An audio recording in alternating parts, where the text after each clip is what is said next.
You will fail your way to greatness. Most people allow their fear of failure to outweigh their desire to succeed. When you're willing to fail again and again and again, when you make up your mind to become unstoppable, when you make up your mind to become a no matter what person, then that will then give birth to a part of yourself that you don't know right now. Imagine, if you will, being on your deathbed and standing around your bed, the ghost of the dreams, the ideas, the abilities, the talents given to you by life, and that you, for whatever reason, you never went after that dream. You never acted on those ideas. You never used those talents. You never used those gifts. And there they are standing around your bed looking at you with large angry eyes saying, "We came to you, and only you could have given us life. And now we must die with you forever." See, most people stop short of their dreams and park and get off the highway of life because of the rejections of life. You will always be rejected. It's no big deal. Jack Canfield said rejection is a myth. It's not like when somebody says no and then they slap you. No, it's just, to me, make no your vitamin. Get excited about the no. Why? Because every time someone says no, that brings you another step to a yes. You're getting closer. Trust me, you will win if you don't quit. You will win if you don't quit. Even a broke clock is right twice a day. As you go through the challenges of life and you look at it and embrace whatever comes to you, don't run from it. Step toward it. Don't try and duck it like most people do. See, most people want it easy. See, if you, easy come, easy what? Easy go. See, but when you go at what you're going to deal with and you deal with the difficulties of it, when you handle those hard things close at hand, making those hard decisions right now that you don't want to make, learning those things that you don't like to do, but you know that in order for you to get where you want to go, this is one of the hoops that you have to flip through. And I'm saying to you, whatever you got to do it, because if you don't, life is going to whoop you until you surrender. You have something that you brought to the universe, and that if you decide that my life deserves my developing this what I do well, and becoming the best at it, and mastering myself, and seeing what I have within me, if you decide to drop your buckets where you are and develop your gifts, I grant you, you'll never ever be without. I grant you that your gifts will take you places that will literally amaze you.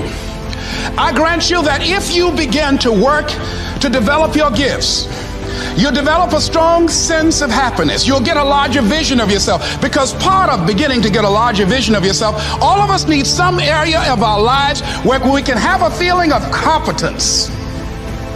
That people know when they think about this area, that's something you do. That you eat and sleep that. And that you do that. You do that. Changing is not easy. That changing your life, changing habits, reinventing yourself, picking yourself up after life has knocked you flat on your back. I've got to say, when life knocked you down, try and land on your back, because if you can look up, you could get up. Well, that sounds cute, but that's not easy. When I was diagnosed with prostate cancer 17 years ago, that first time that happened, I said, hey, I can handle this. Then when it came back a year later, last year, 17 years later, and this time it metastasized to 7 areas of my body and ate 40% of my T1 vertebrae. Now the stakes are higher. It's this life saying, okay, Mr. Motivator, you beat cancer the first time. What you gonna do now? I started laughing. When the doctor told me, he said, why are you laughing? Are you in denial? I said, no. I said, I feel like Mother Teresa. He said, what do you mean? She said, Lord, I know you know how much I can bear. I just wish you to have so much confidence in me. I said, the stakes are higher. So I've got to dig in and got to fight more, because at the end of the day, life is a fight for territory.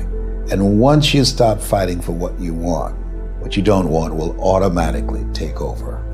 And so it's a fight, it's a challenge in life every day.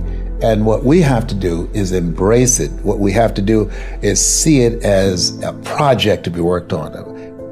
In life, you will always be faced with a series of God-ordained opportunities, brilliantly disguised as problems and challenges. And so I see even cancer as a gift, as a God-ordained opportunity. If you died today, what dreams, what ideas, what talents, what books, what music, what leadership, what voice will die with you? There are a lot of people who are biting their fingers in fear that they might lose their jobs. But there are few people who have decided within themselves, I'm going to make it. Some people aren't waiting to be cut. Some people are moving on their own because they feel within themselves, I've got what it takes to make it. They're not afraid about tomorrow because of how they see themselves, because of what they feel that they deserve, because of what they feel that they can create for themselves. Because these people have decided, as they look at the future, as they look at themselves, there's a way.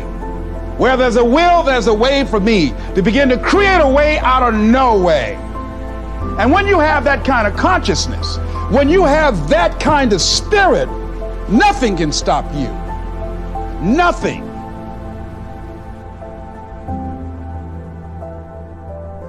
There's no secret to success.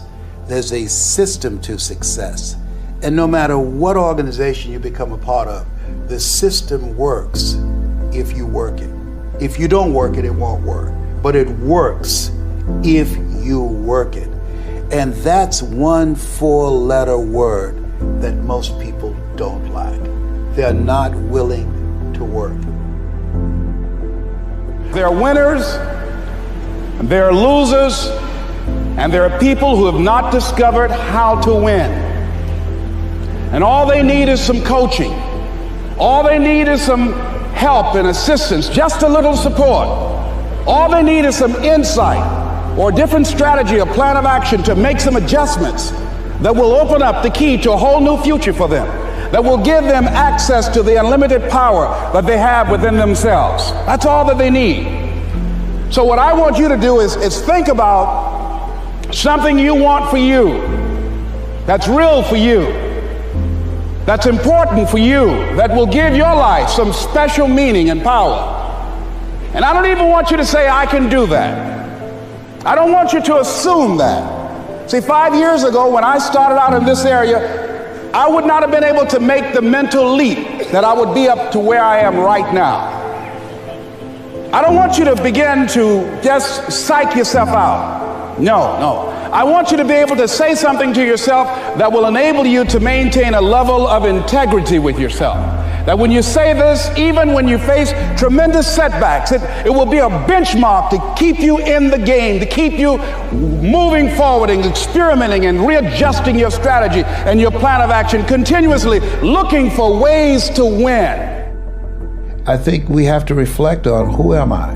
Why am I here? What drives me? If I died today, what 3 words would I want said about me if I died today? You know, what is it that defines me? You know, and how do I define myself? So I went to the next mode necessary to start talking to people and seeking and asking for what I wanted and leveraging relationships and trying to find out, how do the people do it that went ahead of me? How do they do it? And then what is it I need to do? How is it I need to train myself, to develop myself? What's the resources that will be required in order to make it happen? And as I start seeking out and asking questions, I started running into people who said, I know someone who can help you do that. And they helped me get connected with those people. Remember, we have so much energy that can take us so far. It's necessary that you hook up with some other energy that can take you to the next level. I hooked up with them. They said, let's go. I said, away we go.